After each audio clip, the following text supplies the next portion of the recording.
چونٹی اور ٹڈا۔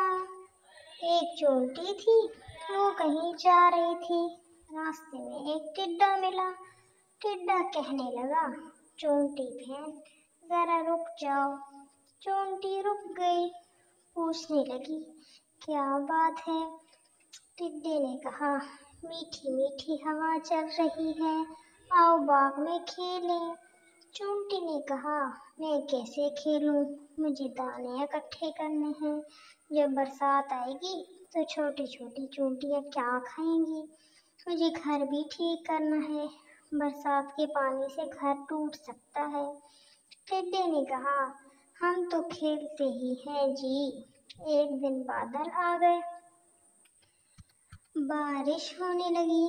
ٹڈا بھیگتا ہوا آیا، چونٹی کا دروازہ کھٹکھٹا کر کہنے لگا، چونٹی بہن مجھے بھی اپنے گھر میں تھوڑی سی جگہ دے دو، میں بری طرح بھیگ گیا ہوں۔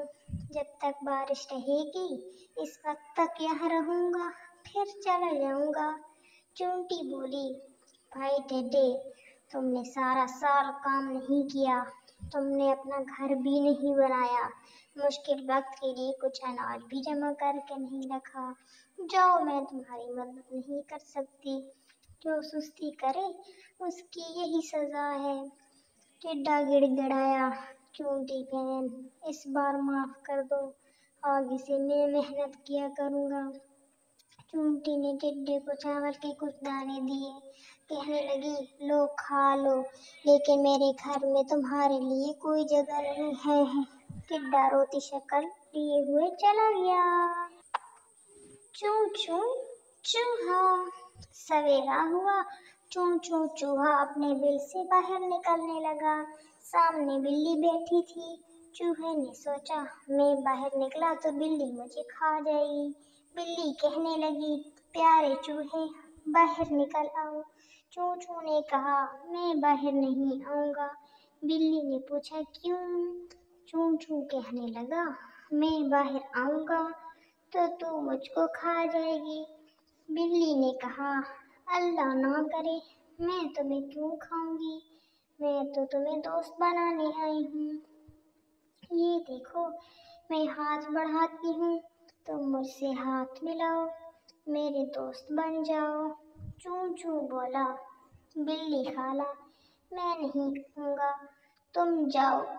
ادھر دیکھو، ٹیپو کتا کھڑا ہے، اس سے ہاتھ ملاؤ۔ بلی نے کتے کو دیکھا، اس کا دم نکل گیا، وہ اچھل کر کھڑکی پر چڑھ گئی، کسی طرح اپنی جان بچائی۔ چالاک کوا۔ ایک بار بہت گرمی پڑ رہی تھی، ایک کوا بہت پیاسا تھا۔